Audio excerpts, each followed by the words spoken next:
Hey, Bunker Labs. Welcome to another all-in interview. We are so excited to welcome Stephanie Cleck, who is a military spouse, and she is also the founder of Concihairge. Welcome, Stephanie. Thanks for being here. Thanks so much for having me, Elizabeth. So, Stephanie, let's just first get some introductions out of the way. So if you could introduce yourself, a little bit about your family, your military affiliation, and what Concihairge does. Sure. So I am a military spouse. My husband is a Navy SEAL reservist, and he's been in for about 23 years. And we are in it for the long haul. We have three kids: an 11-year-old, 9-year-old, and 7-year-old, and we are on the homeschool bandwagon with everyone else. And Concihairge was founded back in 2014. We are a full-service hair salon that sends hairstylist to clients' homes. We're currently located in the Philadelphia region, but we are expanding in the very near future.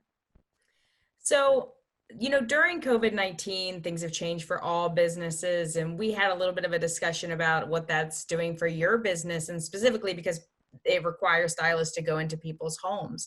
So, what is a soft pivot that you've done in your business in order to not only stay alive, but also diversify your offerings maybe for the future? Sure. So we have done a soft pivot.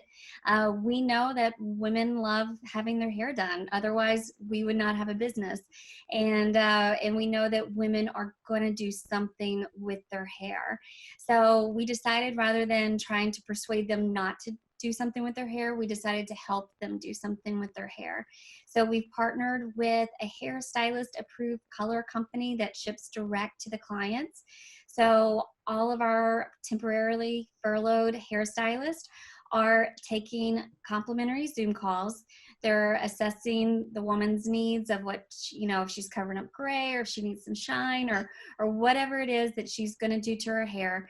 They're helping her find a safe solution, having it shipped directly to her home. It's a very affordable product, definitely cheaper than going to a hair salon, and definitely cheaper than buying that box color and then having to have your stylist fix that box color once we're open again. And then the stylist hosts a second Zoom call for that client to help her apply the color, so that she's not covering up, her beautiful balayage, or putting the color where it doesn't belong. And they're doing the Zoom calls for tips, and we're making that very clear to the clients, and our stylists are very happy. They're having a purpose to get up and put on a little bit of makeup. They can put on a nice shirt on top of their pajama pants, and look professional and presentable for these calls, and they're still able to flex those artistic skills. Hairstylists are hairstylists for a reason, and they're, if they're not being able to fulfill what they are called to do, they feel a little lost. So, while they're not able to get their hands in the hair, they're still able to talk with clients, help them, and help create a solution for the client during this time. And these calls, we're not limited just to the Philadelphia area. We are hosting calls to anyone in the country. So we've been taking care of clients in Washington State. We had someone from Massachusetts yesterday. We've got some Southern ladies calling in, which is awesome. So it really has helped us expand our reach, to get the Concihairge brand out there to women who otherwise wouldn't know about us quite yet. And what are some of the things, because I love the point though of giving the stylist to a purpose, giving people that purpose of working, and doing what they love and helping people, right? Helping other people feel good about themselves, which I love that point. So what are some of the things though that this is fast tracked for you that you were planning on doing anyway, that you're now seeing as more of a priority within your business? Sure. So, my husband is my business partner. We have been working for about 8 to 9 months on developing an app. Our model has been proven that women need to have their hair done in their home, because life is busy. And so the past, 6 years of business have proven that we found a niche in the market that wasn't being filled. And as we've, progressed through the years, we realized that while we had stumbled upon something that is needed, it would be really hard to scale it. So we searched high and low. How do we scale this? We looked at different options, and the one that we settled on and feel very confident is the way to go is to create an app so that we can launch nationwide, letting hairstylists have the flexibility to still work in the industry, set their schedule, make a higher wage than what's typically paid, and while also offering women the opportunity to have their hair done at their location on their time schedule. Maybe it's their baby's nap time. And so COVID-19 has definitely opened up our eyes to, while we've known this has always been a successful and would be a successful option, it really forced us to hit that gas pedal, get it going. We're in the first iteration of app development right now. We should have something within 2 to 3 weeks, and hopefully launching this midsummer across the country so that hairstylists will now have a different opportunity rather than working in a actual physical four-walled salon.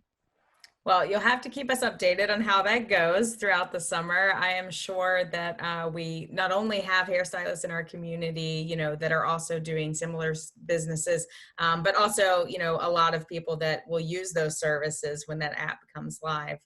So, business wise, as an entrepreneur, Stephanie, can you talk about just what entrepreneurs, and I love the examples that you've given from your own business, but what should entrepreneurs keep doing right now, in the midst of the pandemic? Sure. Innovating. So find your solution. You obviously found, like we found a niche in the market that wasn't being filled. And I think all business owners, all entrepreneurs, you found a problem and you created a solution for that. And some of those problems still exist, or they do still exist, but they just need a different way of being approached because of COVID-19. So keep innovating. COVID-19 could be one of the best things that happened to your business because it pushed you to a different level than what you were, previously thinking. It pushes you to think outside of the box and make it even better than what it originally was. So keep innovating for sure. And, the opposite side of that maybe is, what should entrepreneurs stop doing right now?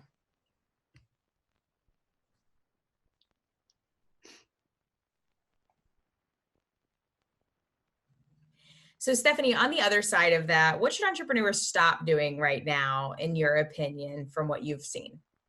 Gosh, that's such a good question. I think that we need to stop panicking. It is natural to want to panic, and I think that there are days when it's okay to allow yourself to have that panic moment. But I think right now everyone who's not panicking is looking to help those that are panicking. So reach out. I have not been as active on LinkedIn in the past, as I should have been. But as I am, I'm digging in there a little bit more. I've got more time to learn about LinkedIn right now. There are some very well-seasoned entrepreneurs that are out there. They're putting it out that they're here to help. And so I think now's the time to make the world a little bit smaller. Reach out, make those connections, build your village, rely on the village that you already have, and just know that we're all on this crazy ride together. And I think, regardless of how successful an entrepreneur is, I think we all have those moments of panic. And so it's okay to have them, but then, press forward.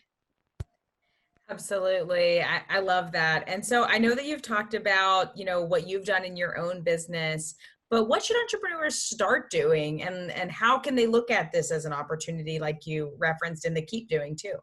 Sure. And my thought here kind of ties in with being innovative, but it's to be creative. How can you make things better than what it previously was? So for me, we're still a small mom and pop shop, and we do have a team of people that work for us, but I'm still the head of marketing. I'm still the head of social media. And so for me, I've gotten more creative in areas where I haven't had time to in the past. So I think, what I would say is just get creative, look for ways to be different and to be better than you were in the past, and just keep, pressing forward. I love that. I think creativity, we've seen a lot of people, talking about using this as a creative time, even from adult coloring books, right? Which might open some key to your mind, or just kind of looking at different ways to have a solution and to help. I like your point of looking of ways to help. I agree. This is a great time too. I would just reiterate what I've been saying for a couple of weeks. This is a great time to find a mentor, to find other business owners, to create a mastermind, things like that. So Stephanie, last word to you. Where can people find you, and how should they contact you? Awesome. Thank you for that.